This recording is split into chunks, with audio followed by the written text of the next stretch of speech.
En 1928, un comité de relaciones públicas publicó un informe que abogaba por algo que, hasta unos años antes, se habría considerado socialmente inapropiado, que las mujeres fumaran en público como símbolo de libertad. El detalle clave es este.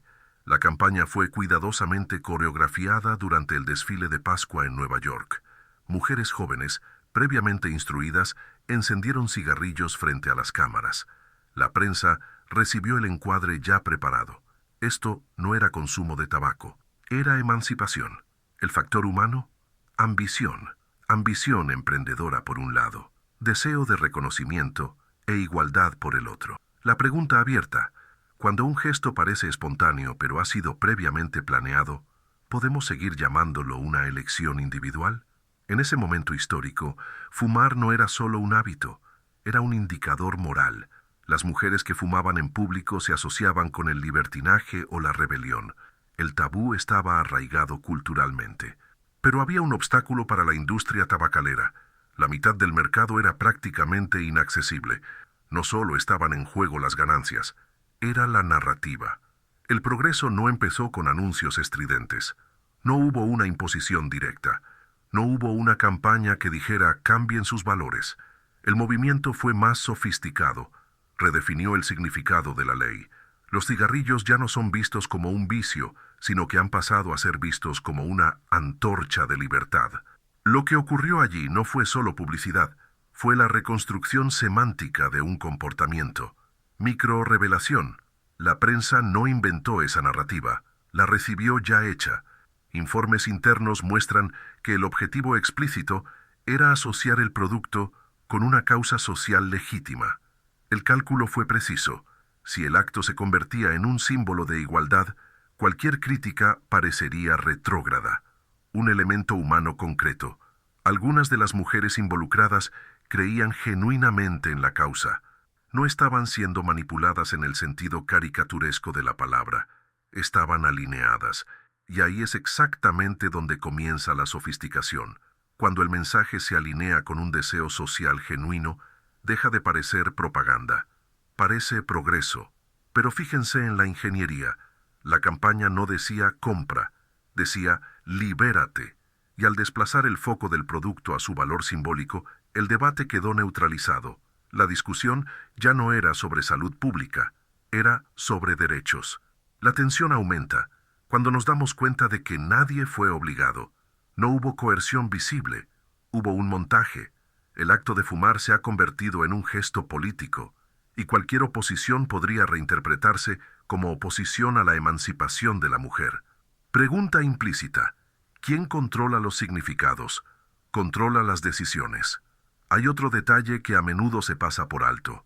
El evento fue fotografiado y difundido ampliamente antes de que el público tuviera tiempo de generar una reacción natural. La imagen precedió a la reflexión. Este patrón se repetiría a lo largo del siglo XX.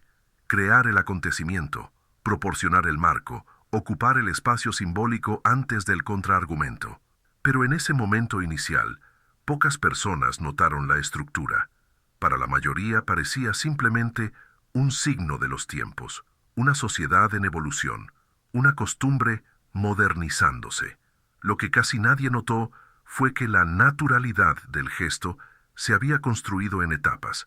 Primero, identificar una tensión social legítima. Luego, asocie el producto con la resolución simbólica de esa tensión. A continuación, asegúrese de la validación de los medios. Por último, permita que la audiencia internalice la narración como si fuera su propia conclusión. Nada de esto se parecía a la publicidad tradicional. No hubo consignas agresivas. No hubo apelaciones explícitas. Había un contexto preestablecido. Este es el punto estructural de esta sección. Cuando una idea parece simplemente reflejar el espíritu de la época, rara vez nos preguntamos quién ayudó a definir ese espíritu. Y de ese episodio surge un sentimiento de malestar más amplio. Si un comportamiento puede replantearse de esta manera, ¿cuántos otros cambios culturales naturales podrían haberse facilitado estratégicamente? La historia no trata de cigarrillos, se trata de percepción, y lo más inquietante no es que hubiera una intención comercial, es que la operación funcionó porque parecía coherente con los valores ya emergentes. La propaganda más eficaz no contradice la realidad social, se infiltra en ella. A finales de ese año, las ventas habían aumentado, pero el efecto más duradero no fue económico, fue cultural. Fumar ya no es un tabú para las mujeres, y nadie se sintió manipulado. Mini cliffhanger. Si redefinir un gesto simple requiere tanta ingeniería simbólica, ¿qué sucede cuando el objeto no es un producto, sino una idea política? Si redefinir un gesto puede cambiar un mercado, redefinir una idea puede cambiar un país. En 1951, un documento interno de una importante agencia de comunicación política de Estados Unidos describía una estrategia sencilla: no atacar de frente, replantear. El contexto era el debate sobre la intervención internacional durante la Guerra Fría. La opinión pública estaba dividida. El miedo era real, pero también difuso. El detalle concreto, el memorando, sugería sustituir el término intervención militar por defensa preventiva. La diferencia semántica parecía insignificante. Sin embargo, el impacto psicológico no lo fue. Elemento humano. Asesores políticos preocupados por la impopularidad de ciertas decisiones no intentaban mentir descaradamente, intentaban hacer aceptable lo que, en su estado puro, generaría resistencia. Pregunta estructural. Cuando cambiamos las palabras, ¿solo cambiamos el discurso o cambiamos el campo de posibilidades del pensamiento? El cambio de narrativa es evidente. Ya no hablamos de consumo, sino de decisiones colectivas con consecuencias geopolíticas. Sin embargo, el mecanismo inicial sigue siendo similar. Microrevelación. Las encuestas de opinión realizadas antes y después del cambio de terminología indicaron un aumento significativo del apoyo público, sin un cambio sustancial en la política en sí. Nada esencial había cambiado en la acción propuesta. Lo que cambió fue el planteamiento. Este es el punto crucial. La percepción de la amenaza se ha reorganizado. La intervención activa la resistencia, sugiere invasión, agresión, riesgo. La defensa preventiva implica activamente protección, prudencia y responsabilidad. El mismo movimiento, dos narrativas. Y lo más sofisticado, el discurso fue replicado por comentaristas, expertos y presentadores que no se consideraban propagandistas. Creían que simplemente estaban explicando la situación. Aquí surge el segundo patrón. La publicidad eficaz rara vez se basa en la repetición mecánica. Depende de la validación orgánica por parte de terceros, percibidos como independientes. Aquí es cuando comienza la normalización. Al principio, la nueva terminología parece extraña. Entonces, se convierte en una alternativa legítima. Entonces, se convierte en el estándar. Finalmente, cualquier lenguaje anterior suena exagerado. Lo que una vez parecía controvertido, ahora parece pragmático. Elemento humano concreto, ciudadanos comunes, padres, trabajadores, quienes al escuchar repetidamente la expresión defensa preventiva, comenzaron a asociarla con la seguridad de sus hijos. Nadie se despertó diciendo, me convencieron. La mayoría de la gente pensó, eso tiene sentido. Y esa frase, tiene sentido, es el límite crítico. Cuando una narración deja de parecer persuasiva y comienza a parecer obvia, la resistencia cognitiva disminuye drásticamente. Documento poco conocido. Informes internos que evalúan las campañas políticas de la década de 1950 muestran que los términos con connotaciones defensivas generaban un mayor compromiso emocional que los términos neutrales u ofensivos, incluso cuando describían la misma política. Esto no es mera retórica, es arquitectura cognitiva, pero hay una capa aún más sutil. El lenguaje no solo moldea la opinión, sino también el debate permitido. Cuando defensa preventiva se convierte en el término dominante, la pregunta pasa de ¿deberíamos intervenir? A ¿cómo debemos defendernos? La premisa ya ha sido aceptada, y una vez que la premisa se vuelve implícita, el campo del disenso se reduce. Este es el momento en que incluso la publicidad más sofisticada deja de parecer publicidad, se convierte en un marco invisible. Pero surge una tensión inevitable. ¿Se trata de una manipulación consciente o de una adaptación estratégica inevitable en entornos competitivos, existen perspectivas divergentes. Algunos argumentan que todo discurso político implica un encuadre, que la elección de palabras es una parte legítima de la comunicación, que no existe la neutralidad pura. Otros argumentan que cuando el encuadre está diseñado para reducir deliberadamente el espacio crítico, estamos tratando con ingeniería perceptiva. Lo que importa aquí no es el juicio moral inmediato, es la estructura. Observe el patrón que ha surgido desde el episodio anterior. Identificar un punto de tensión social, reconfigurar el significado central, difundir información a través de intermediarios de confianza, permitir que la nueva interpretación aparezca como una conclusión autónoma. El avance narrativo en esta sección amplía el alcance. No se trata solo de vender productos o políticas, sino de redefinir lo que parece razonable discutir. Y hay un elemento humano crucial que rara vez se menciona: el miedo al aislamiento. Las investigaciones sociológicas de posguerra indicaron que los individuos tendían a alinear públicamente sus opiniones con lo que percibían como la mayoría dominante, incluso cuando discrepaban internamente. Cuando la narrativa enmarcada comienza a parecerse a un consenso emergente, la autocensura crece. No porque alguien lo prohíba explícitamente, pero el desacuerdo empieza a parecer fuera de lugar. Así es como se establece la estandarización. Primero se presenta la idea, luego se legitimó, luego se convirtió en ciudadana naturalizada, finalmente internalizado. Y cuando llega a la internalización, la propaganda ya no necesita un impulso constante, se propaga por sí solo. Mini cliffhanger. Si las palabras pueden transformar la percepción colectiva y reducir el espacio para el disenso, ¿quién decide qué palabras sobreviven y cuáles desaparecen en silencio? Si las palabras transforman la percepción colectiva, alguien debe ponerlas en circulación. Pero rara vez son los arquitectos originales los que aparecen en escena. En 1994, durante un debate económico televisado en Europa, un conocido comentarista repitió 3 veces la expresión modernización inevitable al defender reformas estructurales impopulares. El detalle, aparentemente trivial, cobró fuerza. En los meses siguientes la frase apareció en editoriales, informes de consultoría y discursos parlamentarios. El factor humano, expertos que creían que simplemente describían un proceso histórico, no vendían un paquete político, interpretaban el espíritu de la época. Pregunta estructural: cuando los expertos repiten un marco conceptual, ¿están analizando la realidad o ayudando a construirla? La progresión narrativa introduce aquí un elemento esencial: los mediadores invisibles. A diferencia de los anunciantes o los estrategas políticos, los mediadores parecen neutrales: periodistas, académicos, influyentes intelectuales, comentaristas financieros, todos operan con un capital simbólico de credibilidad. Y es precisamente esta credibilidad la que transforma los marcos en sentido común. Microrrevelación. Estudios de análisis de medios muestran que cuando una expresión es adoptada por expertos independientes, su tasa de aceptación pública crece significativamente más que cuando proviene directamente de las autoridades políticas.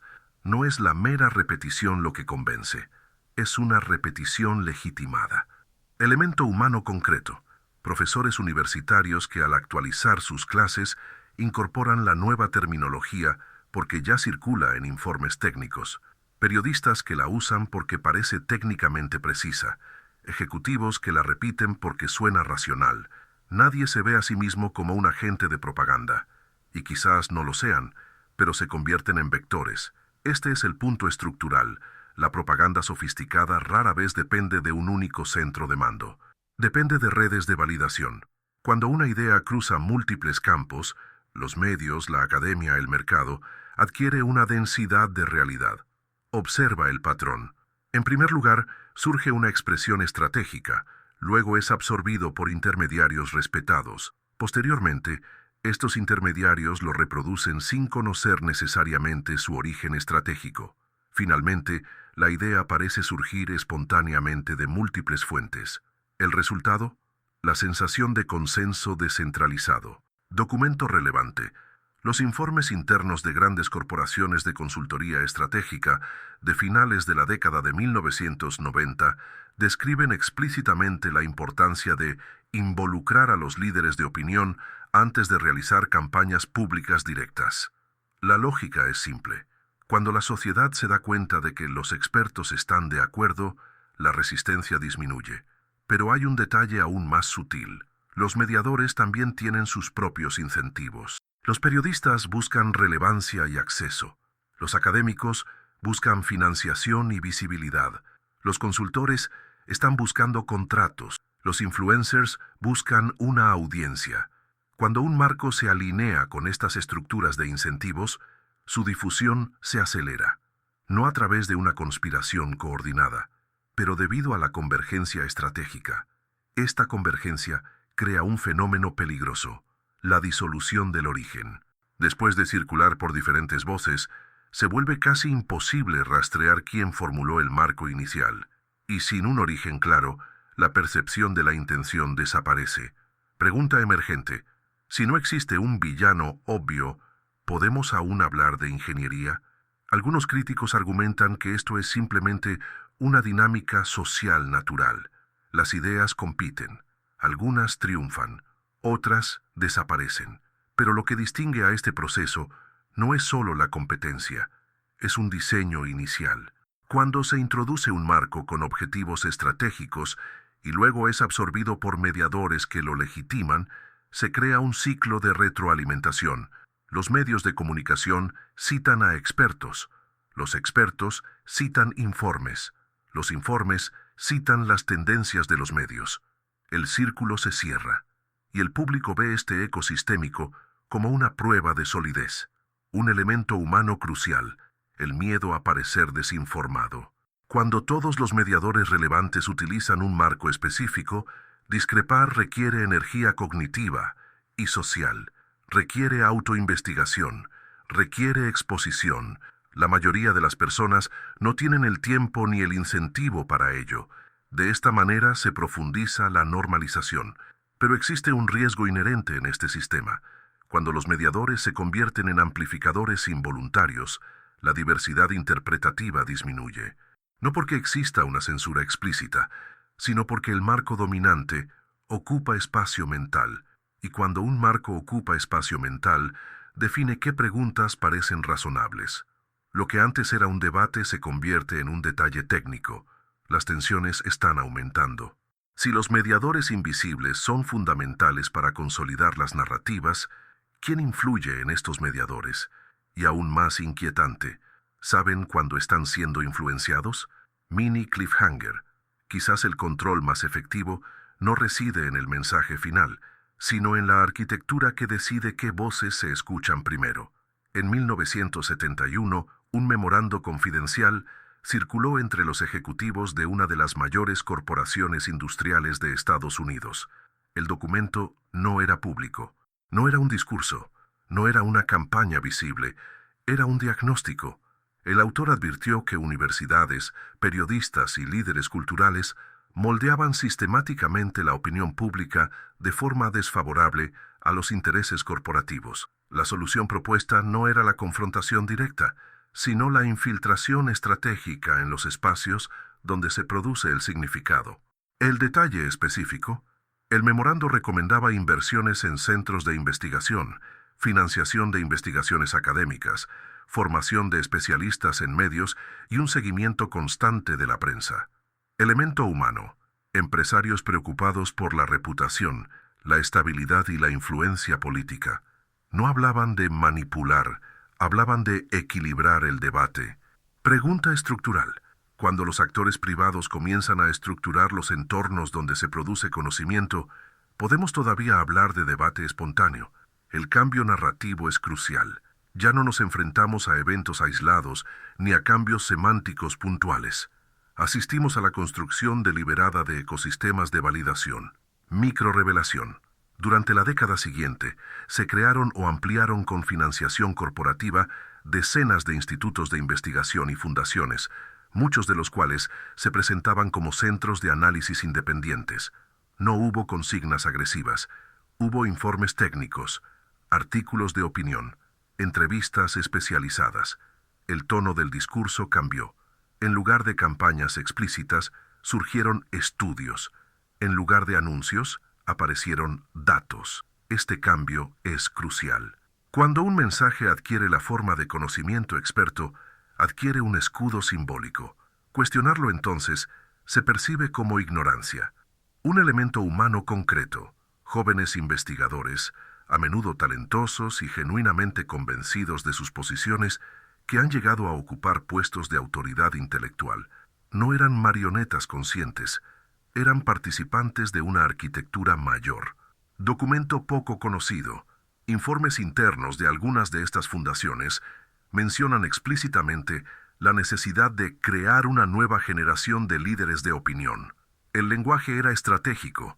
El objetivo no era ganar debates aislados, era alterar el clima cultural. Observa el patrón que se intensifica. Primero, reconocer que el campo cultural influye en las decisiones políticas. Luego, invierta en la infraestructura de ese campo. A continuación, produzca contenido que parezca independiente. Por último, permitir que la opinión pública absorba las conclusiones fruto de la reflexión técnica. Este es el momento en que los mediadores invisibles entran en escena. Los periodistas citan a expertos. Los expertos citan estudios. Los estudios citan informes. Los informes citan datos producidos por instituciones financiadas. El circuito se cierra. Y para el ciudadano medio, el resultado parece ser un consenso técnico. Pero aquí surge una tensión importante. ¿Es sospechosa toda financiación de la investigación? ¿Es ilegítima toda alianza estratégica? La respuesta no es sencilla. El ámbito académico siempre ha dependido de la financiación. La política siempre ha buscado influencia cultural. Lo que distingue a este episodio es la conciencia explícita de la ingeniería. No se trató solo de participar en el debate. Fue un intento de rediseñar el entorno donde se desarrolla. Y esto altera el equilibrio de poder. El elemento humano crucial. El experto invitado a comentar en televisión cree ofrecer un análisis neutral. El presentador cree aportar pluralidad. La audiencia cree escuchar ciencia. Pero pocos ven la capa estructural que conecta la financiación, la formación intelectual y la presencia en los medios. El desarrollo narrativo en esta sección amplía aún más el alcance. La propaganda sofisticada no se limita a los mensajes, invierte en estructuras. Y las estructuras son más duraderas que las campañas. Hay otro detalle contradictorio. Muchas de estas iniciativas no produjeron resultados inmediatos. Eran inversiones a largo plazo. El objetivo no era convencer a la gente de hoy. Era moldear lo que parecería razonable dentro de 10 años. Esto requiere paciencia estratégica. Y la paciencia rara vez se asocia con la publicidad. Asociamos la publicidad con la urgencia, el atractivo emocional y la repetición intensa. Aquí vemos algo diferente. Silencio, planificación, infraestructura. Cuando años después ciertas ideas pasaron a dominar los debates legislativos y editoriales, muchos observadores interpretaron esto como una simple evolución cultural. Pocas personas conectaron los puntos. Y es precisamente esta desconexión la que sustenta la eficacia del proceso. Mini cliffhanger. Si la producción de conocimiento puede cultivarse estratégicamente para favorecer ciertos intereses, ¿cómo podemos distinguir entre un consenso genuino y un consenso diseñado? En 2009, durante la crisis financiera mundial, un informe técnico de más de 200 páginas comenzó a circular entre los responsables políticos europeos. El documento abogaba por reformas estructurales inevitables para restablecer la confianza del mercado. No era un panfleto. Era un estudio denso, con gráficos, proyecciones y lenguaje técnico. El detalle concreto. Pocas semanas después de su circulación restringida, extractos específicos del informe comenzaron a aparecer en editoriales de importantes periódicos y en discursos parlamentarios casi con la misma redacción. El factor humano. Ministros presionados por los plazos, periodistas presionados por los ciclos informativos y analistas presionados por las predicciones de colapso. El miedo era real, la urgencia palpable. Pregunta estructural. Cuando un informe técnico define el vocabulario del debate antes de que se formulen alternativas, el debate sigue siendo pluralista. El cambio narrativo aquí pasa de la infraestructura cultural de largo plazo a la intervención en tiempos de crisis. Las crisis comprimen el tiempo. El tiempo comprimido reduce la reflexión. La reducción de la reflexión aumenta la dependencia de los expertos. Microrrevelación. Análisis posteriores mostraron que el informe se había elaborado con una fuerte colaboración de instituciones financieras directamente interesadas en las reformas propuestas, un hecho que solo se hizo visible meses después. Pero en ese momento, el marco ya estaba establecido. Reformas inevitables, ajustes responsables. La disciplina es necesaria. Observa la elección de palabras. Ninguna implica una agresión explícita. Todas evocan prudencia. Un elemento humano concreto. Parlamentarios que, ante gráficos alarmantes, sintieron que cualquier oposición podría interpretarse como irresponsabilidad fiscal. Periodistas que, al citar el informe, buscaron autoridad técnica para respaldar titulares impactantes. Documento poco conocido. Correos electrónicos internos difundidos años después indicaban que la estrategia consistía en garantizar que los principales términos del informe fueran adoptados por la prensa antes de la presentación oficial de las medidas. El objetivo no era solo proponer políticas. El objetivo era establecer el lenguaje preliminar mediante el cual se evaluarían estas políticas. Aquí vemos una intensificación del patrón observado anteriormente. Producir un documento con una apariencia técnica, pero neutral. Distribuirlo estratégicamente a los líderes de opinión. Permitir que la prensa lo incorpore como fuente primaria. Introducir medidas políticas ya incorporadas al marco establecido. El efecto es sutil pero poderoso. Cuando comienza el debate público, el marco ya está definido, y cambiar el marco requiere una energía que pocos poseen en tiempos de crisis. Sin embargo, hay un error estratégico oculto que casi revela el mecanismo. En un programa de televisión, un economista invitado, al defender las reformas, citó inadvertidamente una versión preliminar del informe que aún no se había publicado oficialmente. La inconsistencia fue notada por observadores perspicaces. Desde hace varios días surgen sospechas sobre una excesiva coordinación entre las instituciones financieras y el gobierno.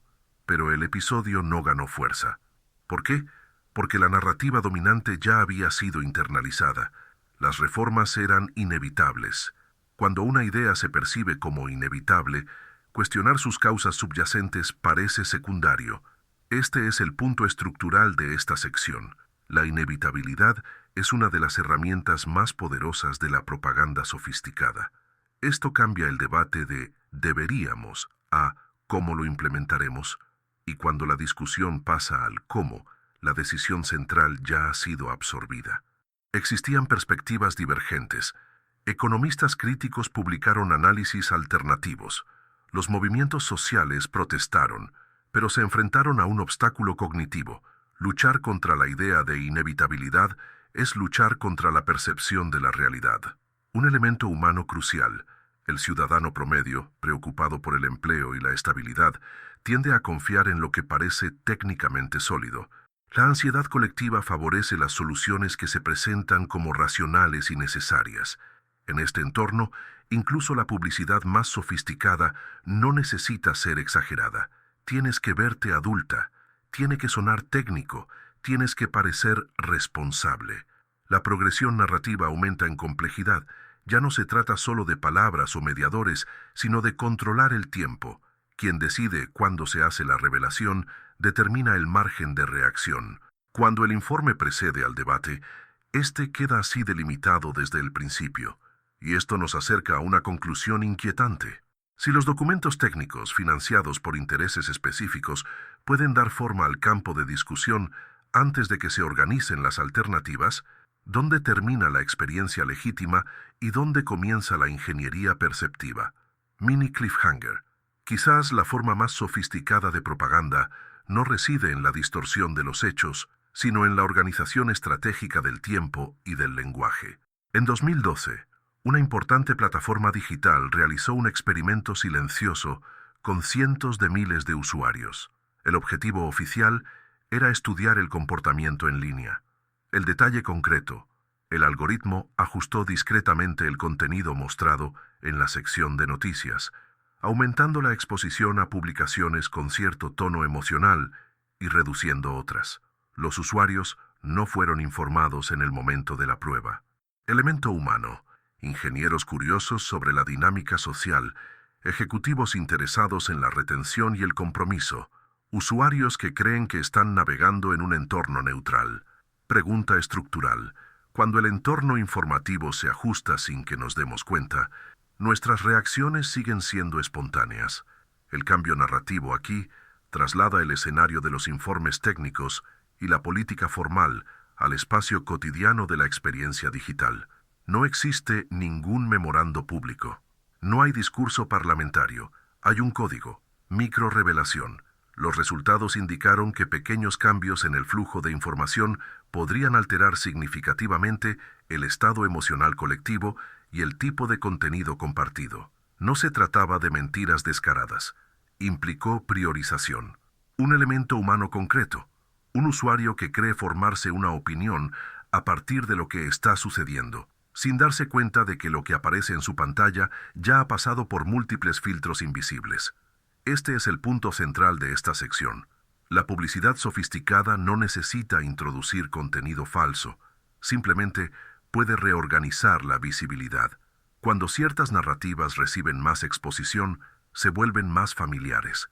Cuando algo nos resulta familiar, parece más real. Cuando parece más genuino, se comparte con menos resistencia. Este fenómeno se conoce en psicología cognitiva como efecto de familiaridad. No requiere coerción, sino repetición contextual. Un documento poco comentado, luego de que el experimento se revelara públicamente, la compañía reconoció que la prueba se había realizado para comprender cómo operaba el contagio emocional en las redes digitales. El debate ético se centró en la cuestión del consentimiento, pero rara vez se ha discutido la implicación estructural. Si pequeños cambios algorítmicos pueden modular estados emocionales, ¿qué sucede cuando esta capacidad se aplica sistemáticamente para dar forma a las percepciones políticas o sociales? El error estratégico casi expuso la escala del fenómeno. La publicación académica del experimento generó intensas críticas.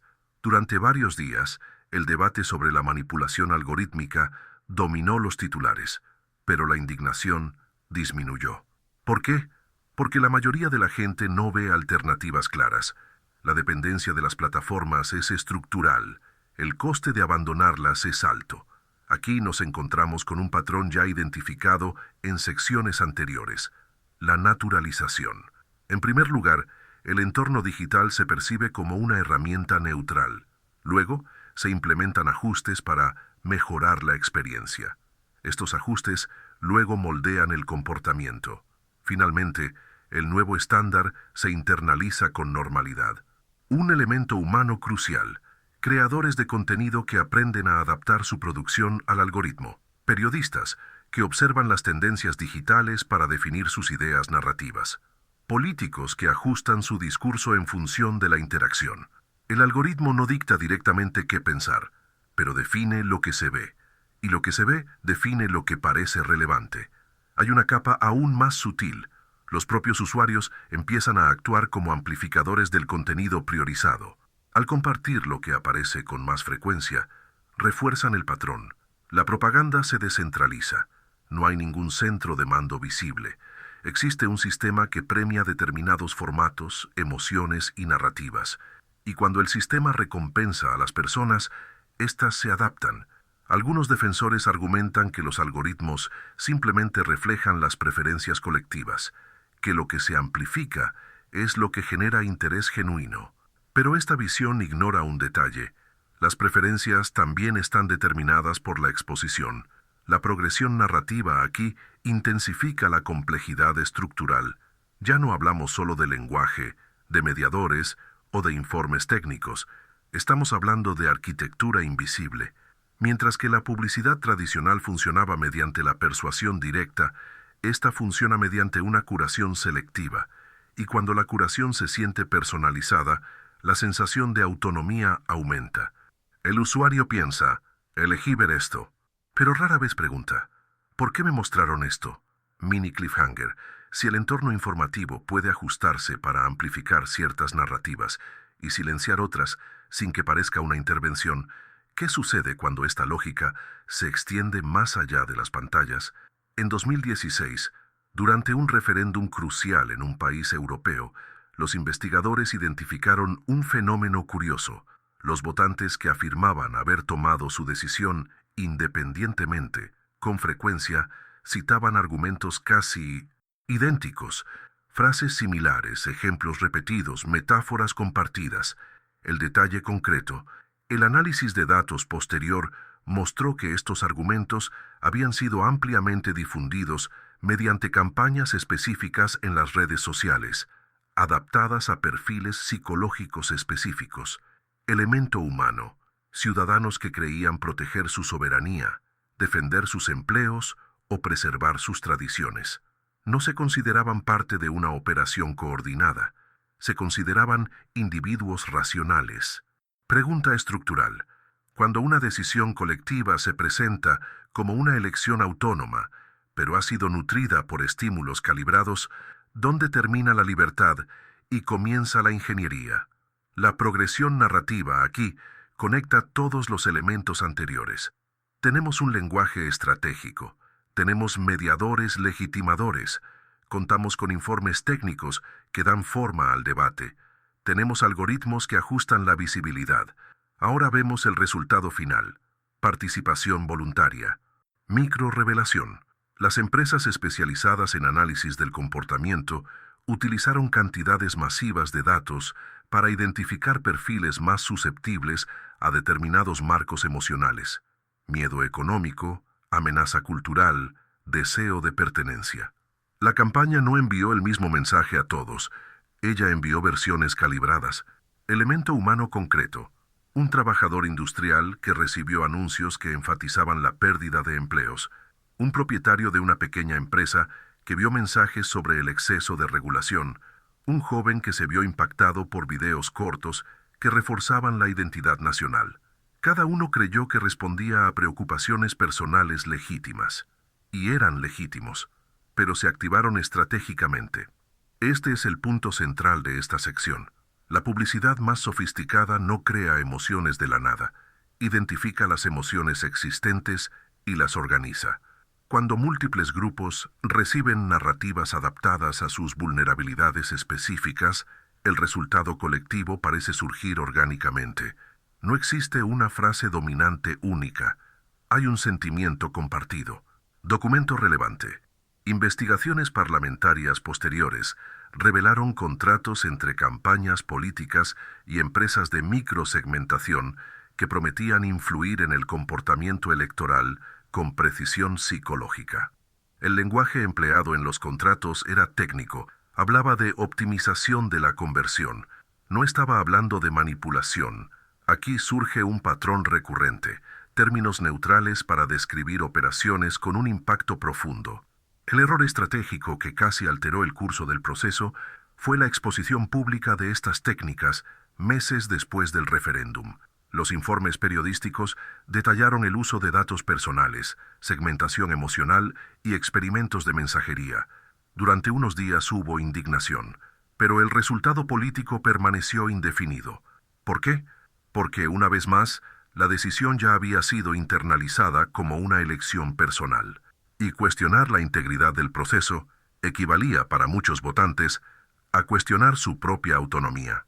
Un elemento humano crucial. A nadie le gusta sentirse manipulado. Por ello, ante la evidencia de ingeniería estratégica, muchos prefieren reinterpretar los hechos como parte del juego político habitual. La normalización reaparece.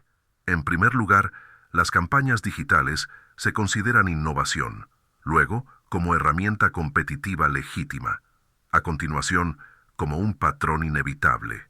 Finalmente, como parte intrínseca de la democracia contemporánea. El avance narrativo prepara el punto de inflexión estratégico. Observe el patrón completo que surge de las secciones anteriores. Eventos simbólicos que redefinen significados. Cambios semánticos que alteran las percepciones. Mediadores que legitiman marcos. Infraestructuras que soportan narrativas. algoritmos que modulan la exposición, segmentación que activa vulnerabilidades específicas. Nada de esto, tomado individualmente, parece propaganda tradicional, pero juntos forman algo más complejo. Y aquí surge la inevitable pregunta. ¿Qué pasaría si lo que llamamos opinión pública no fuera meramente la suma de opiniones individuales, sino el producto de un diseño invisible que organiza qué emociones se activan, qué argumentos circulan y qué marcos se vuelven dominantes? Mini cliffhanger. Tal vez el aparente caos de las discusiones contemporáneas esconda una arquitectura silenciosa, no centralizada, sino coordinada por incentivos y estrategias que operan bajo el radar. Durante años, estos episodios parecieron desconectados, una campaña simbólica que redefinió un gesto, un cambio semántico que reorganizó el debate político, think tanks que moldearon el clima cultural, informes técnicos que precedieron a las decisiones, algoritmos que modulan la visibilidad, segmentaciones que desencadenaron vulnerabilidades. Tomado de forma aislada, cada caso puede explicarse como una parte natural de la dinámica social moderna, pero cuando se superponen, revelan un patrón. En 2018, un estudio interdisciplinario realizado por investigadores en comunicación, ciencias políticas y psicología social analizó cientos de campañas institucionales, políticas y corporativas a lo largo de 3 décadas. El objetivo no era demostrar conspiraciones, sino identificar regularidades estructurales. El detalle concreto. El estudio concluyó que las campañas más efectivas compartían 3 características centrales: control del encuadre inicial, validación por intermediarios confiables y sincronización temporal con momentos de vulnerabilidad colectiva. El factor humano, estrategas que aprenden de los errores del pasado, organizaciones que observan lo que ha funcionado antes, profesionales que adaptan técnicas de un campo a otro. Pregunta estructural: ¿qué pasa si lo que interpretamos como la evolución espontánea de las ideas es de hecho el resultado acumulativo del diseño iterativo? El avance narrativo en este apartado supone el punto de inflexión estratégico. Lo que parecía una secuencia de acontecimientos independientes revela coherencia estructural. No existe necesariamente un único centro de control, pero sí hay un aprendizaje sistémico. Cuando una técnica funciona en publicidad, está adaptada a la política. Cuando funciona en política, migra a plataformas digitales. Cuando opera en el entorno digital, es incorporado por movimientos sociales y corporaciones. El diseño no necesita estar centralizado para ser estructurado. Microrrevelación. Muchos manuales contemporáneos de comunicación estratégica, utilizados por empresas, partidos y organizaciones, describen explícitamente la importancia de ocupar territorio cognitivo antes que el oponente. La expresión es reveladora. No se trata solo de presentar argumentos, se trata de definir el terreno en el que se evaluarán, el elemento humano concreto, jóvenes profesionales del marketing político formados en universidades de primer nivel, con experiencia en psicometría, análisis de datos y narrativa. No ven su trabajo como manipulación, sino como una forma de optimizar la comunicación, y de hecho, eso es parte de ello. Pero la suma de estas optimizaciones crea algo mayor. Observa la estructura completa que ahora se está haciendo visible. Identificar tensiones sociales latentes. Formular marcos que los vinculen con intereses específicos. Validar estos marcos a través de mediadores creíbles. Apoyando la narrativa a través de la infraestructura institucional. Visibilidad modular a través de la tecnología. Personalice los estímulos en función de los datos de comportamiento. Presentar el resultado como una elección autónoma y un consenso emergente. Esta secuencia de acontecimientos no es caótica. Es una arquitectura adaptativa. Hay controversia aquí. Algunos académicos argumentan que esto es simplemente una sofisticación natural de la comunicación en sociedades complejas, que todas las disputas públicas implican estrategia, que no existe la deliberación pura. Otros argumentan que cuando el diseño se vuelve invisible para el público, la asimetría informativa crece peligrosamente. El punto central no es moralizar. Se trata de reconocer el patrón, un elemento humano crucial, El ciudadano moderno está inmerso en un flujo constante de información. Su tiempo es limitado. Su atención está fragmentada. En este entorno, quien define el marco inicial tiene una ventaja exponencial. Y esta ventaja rara vez es visible. La progresión narrativa nos lleva a una conclusión incómoda. Tal vez el aparente caos de la esfera pública, debates acalorados, opiniones polarizadas, tendencias que surgen y desaparecen, no sea un signo de falta de estructura. Quizás sea el resultado de múltiples estructuras que compiten por el mismo espacio cognitivo, y cuando múltiples estilos arquitectónicos compiten por nuestra percepción, el más sofisticado no es el que grita más fuerte, es el que parece más natural. Preparación para el mini cliffhanger. Si existe un patrón recurrente que transforma intereses particulares en un consenso aparente, debemos nombrarlo, porque lo que no tiene nombre permanece invisible. Si lo que no tiene nombre permanece invisible, entonces es hora de nombrarlo. El patrón que se repite en campañas simbólicas, reformas económicas, estrategias digitales y disputas políticas no es solo persuasión, no es solo propaganda en el sentido clásico, es algo más refinado. A este mecanismo lo llamaremos naturalización estratégica.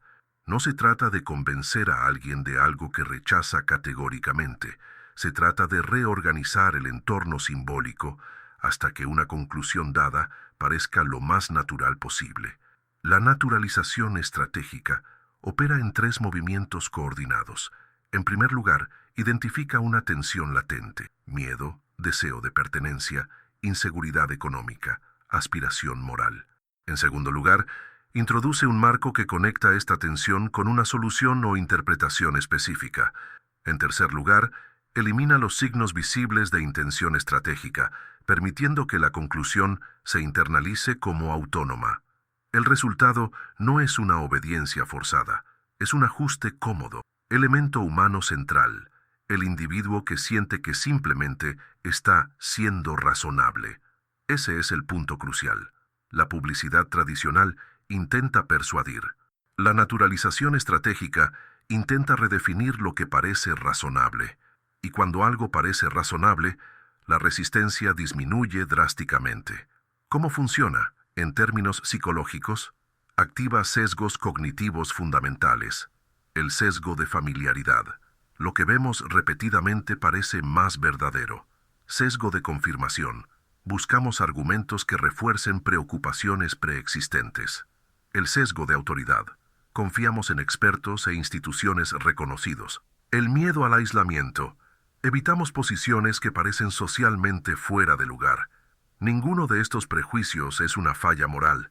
Estos son atajos cognitivos adaptativos. La naturalización estratégica no crea estos sesgos. Ella los usa. Un elemento humano concreto. Un ciudadano que escucha el mismo marco de diferentes fuentes. Periodista, experto, influencer, compañero de trabajo. No percibe coordinación, percibe convergencia, y la convergencia sugiere verdad. Hay una diferencia crucial entre la persuasión explícita y la naturalización estratégica. La persuasión explícita establece la intención de uno. La naturalización diluye su intención.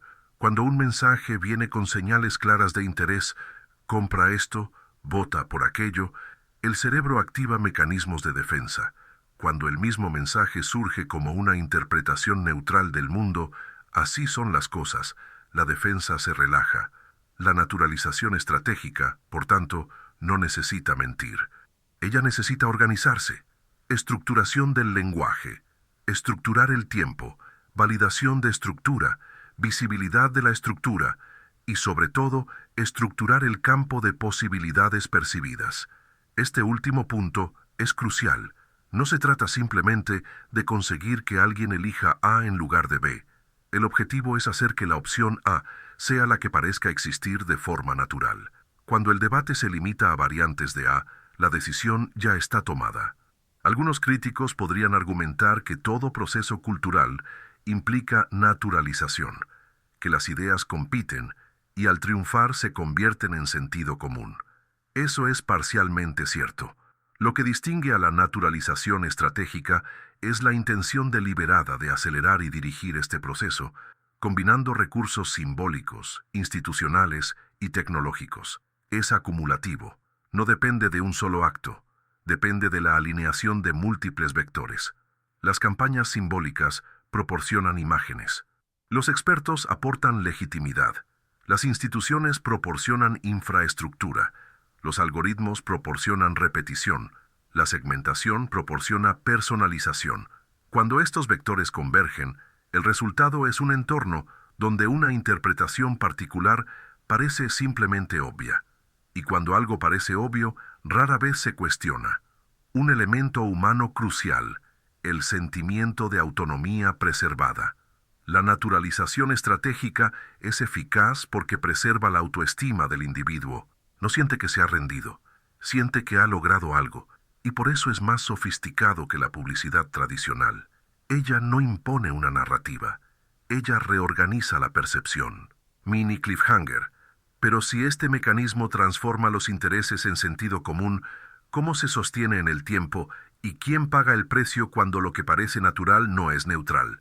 Si la naturalización estratégica transforma los intereses en sentido común, su verdadera fuerza no reside solo en la introducción inicial de un marco, sino en su sostenibilidad, porque hacer algo natural es solo el primer paso.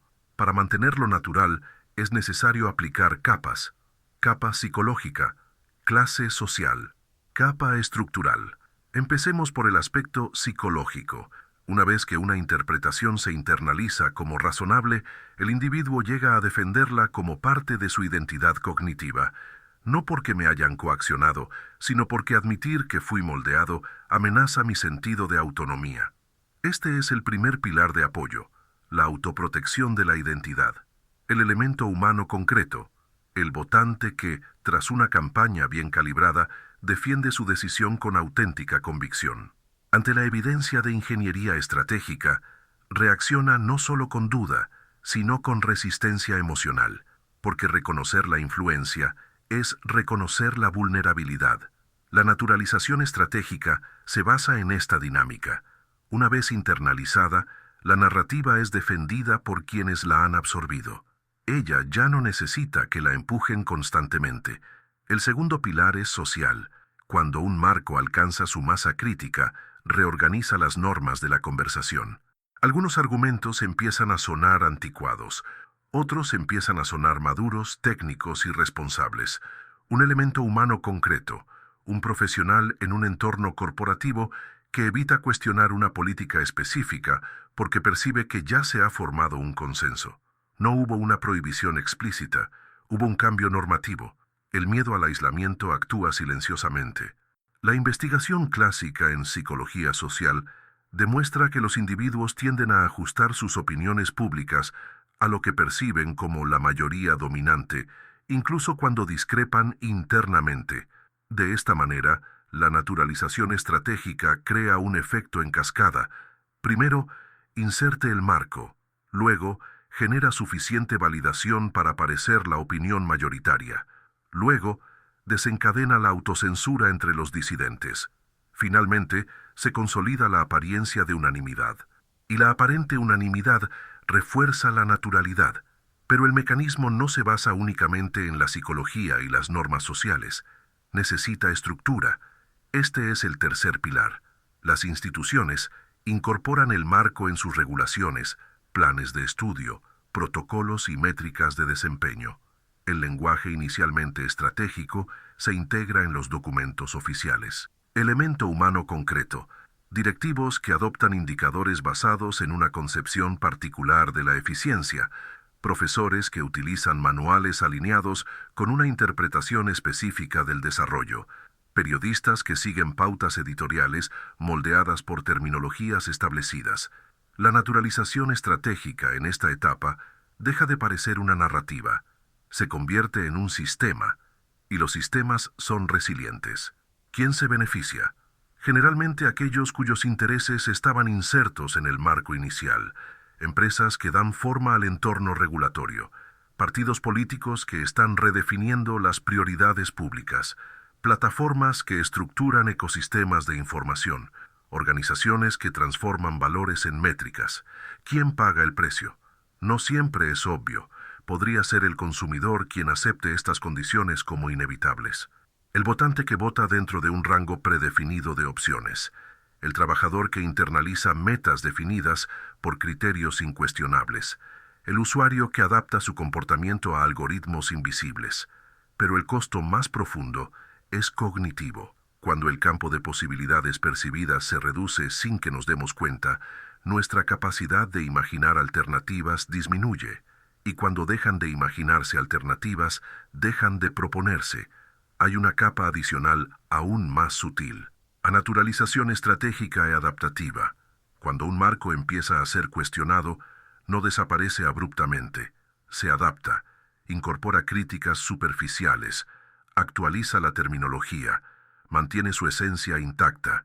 De esta manera, la apariencia del debate puede coexistir con el mantenimiento estructural. Esto explica por qué muchas controversias públicas parecen intensas, pero rara vez cambian cuestiones fundamentales. El partido se desarrolla dentro del campo previamente definido. La progresión narrativa de esta sección revela que el mecanismo no es un evento aislado, es un proceso continuo, y aquí surge la inevitable pregunta. Si nuestras percepciones pueden moldearse de manera acumulativa y sostenible, ¿cómo podemos identificar cuándo lo que parece simplemente cómo son las cosas es de hecho el resultado de una arquitectura estratégica? Porque el mayor triunfo de la naturalización estratégica no es ganar un debate. Se trata de hacer que el debate inicial quede olvidado. Mini cliffhanger.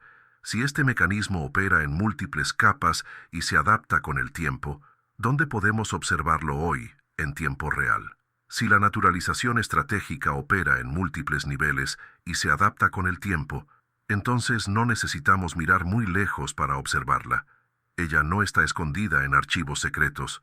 Ella está en los titulares, en informes corporativos, en feeds personalizados, en las conversaciones cotidianas. Empecemos por la política. Cuando ciertas políticas se describen repetidamente como responsables, modernas o inevitables, el debate rara vez parte de cero. Empieza dentro de un ámbito ya definido. El votante cree estar eligiendo entre alternativas reales, y de hecho lo está haciendo, pero las alternativas visibles podrían ya haber sido filtradas por marcos previos. Ninguna democracia funciona sin competencia narrativa. La cuestión estructural es otra. ¿Quién define lo que parece razonable disputar? En las empresas, el mecanismo adopta una forma diferente. Términos como rendimiento, optimización, flexibilidad y eficiencia se incorporan a manuales internos, sistemas de evaluación y discursos motivacionales. Con el tiempo, se convierten en axiomas. El elemento humano concreto, un empleado que internaliza objetivos definidos por métricas cuyo origen estratégico nunca ha sido debatido colectivamente. Él cree que simplemente está siendo profesional, pero su noción del éxito fue moldeada. En las redes sociales, la naturalización estratégica encuentra terreno fértil.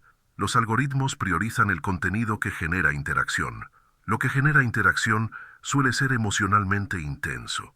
El contenido emocionalmente intenso moldea la percepción de relevancia. El usuario cree que está observando lo importante, pero lo importante puede haber sido definido por criterios invisibles. Y cuando millones de personas observan simultáneamente el mismo patrón de relevancia, se crea un sentido de urgencia colectiva. En las relaciones humanas, el mecanismo adquiere una forma aún más sutil. Las narrativas sobre el éxito, la felicidad, la productividad y la identidad circulan como sentido común. Estar ocupado es ser importante. Crecer es acumular. La visibilidad es validación. Estas frases rara vez se presentan como publicidad. Parecen una descripción del mundo. Y es exactamente por eso que son poderosos. Ahora volvamos a la pregunta inicial. En 1928, las mujeres encendieron cigarrillos como símbolo de libertad. Parecía una emancipación, pero también era un mercado. La pregunta no es si hubo agencia individual. La hubo. La pregunta es, ¿quién ayudó a estructurar el significado de ese gesto? La naturalización estratégica no elimina la elección, reorganiza el contexto en el que se produce la elección. Ella no fuerza la adherencia. Ella transforma el interés personal en sentido común colectivo. ¿Y qué pasa con el coste invisible?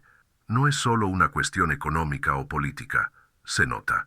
Cuando los marcos estratégicos definen el reino de las posibilidades, nuestra imaginación colectiva puede reducirse sin que siquiera nos demos cuenta. Podemos seguir debatiendo intensamente, pero dentro de límites invisibles. Esto no significa que toda narrativa dominante sea manipuladora, ni que toda convergencia esté orquestada. Las sociedades complejas producen consensos legítimos. La cuestión es otra.